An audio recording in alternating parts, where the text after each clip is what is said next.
បាទសូមគោរពបាទសូមជំរាបសួរបាទសូមគោរព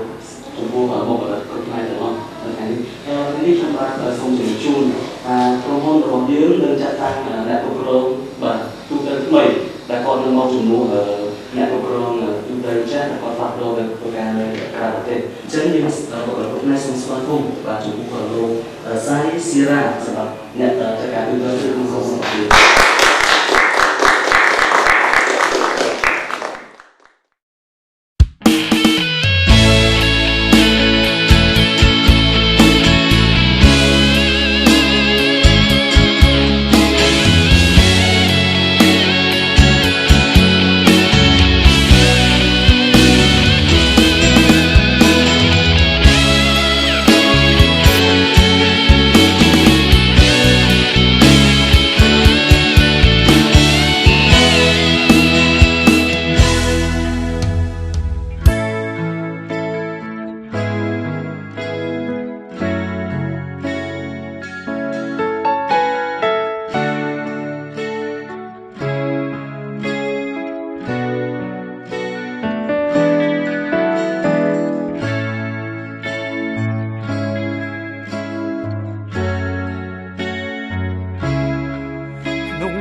ដោយភាពជឿ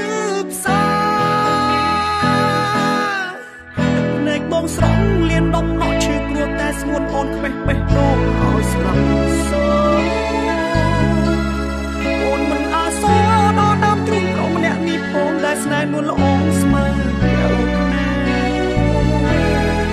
សូមចិត្តភក្តីថ្លៃធ្លាប់ឲ្យបងបីបាយក្នុងបំណងចង់ប៉ាមកទៅរហ័យពេញទីទួយំស្រែហើយរក